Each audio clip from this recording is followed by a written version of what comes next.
I am what you might call a practicing atheist. I'm quite happy to be an atheist because I think actually God likes atheists better. We never ask him for anything. We're not bothering him all the time saying, oh God, please help me, I'm with this thing. And as a practicing atheist, there's certain things that I travel around the world, and no matter where I go, somebody called Gideon leaves me this book to read. It's an Irish book because it says it all began at the beginning.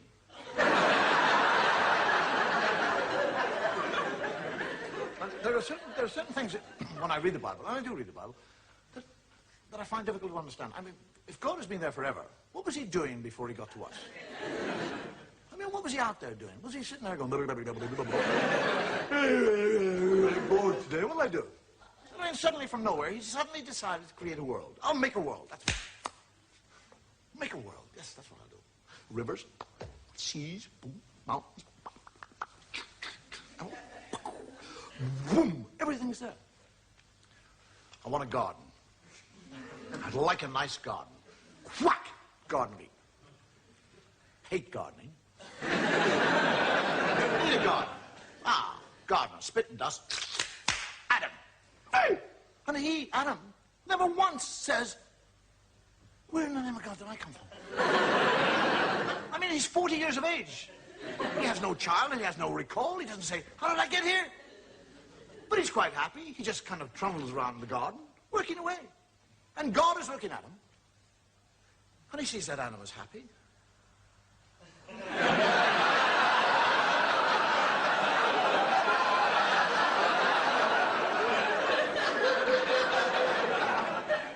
I didn't put him there to be happy.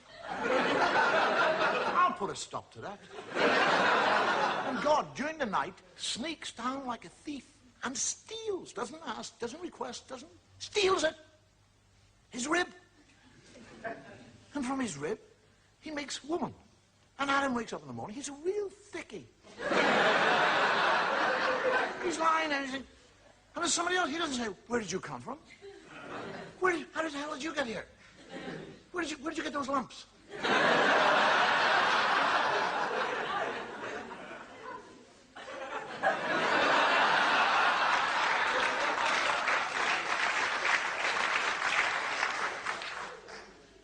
Just goes out and goes gardening.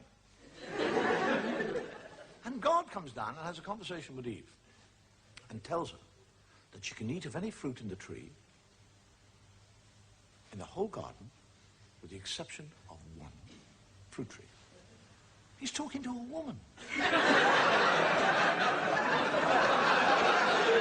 actually tells her not to eat of the fruit. And then when she said, which tree can I eat? He said, that one over there. He points it out to her.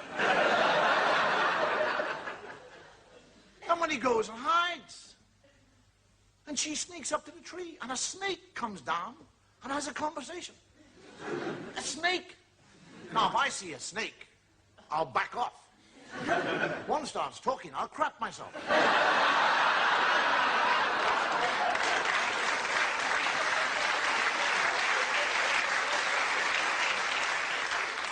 And the snake actually convinces her to eat the apple. And she eats the apple. And when she eats the apple, she learns shame.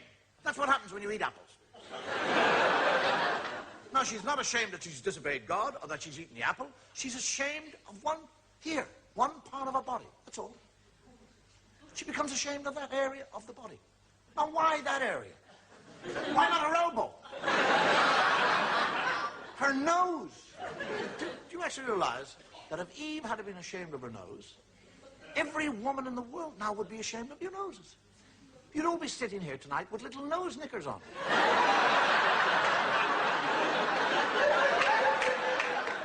Men would be in nightclubs watching totally naked ladies with G-strings on the nose. Take them off. Oh, I saw a nose. And this is the book. This is the book that you'll go into court and place your hand upon. And swear to tell the truth, the whole truth,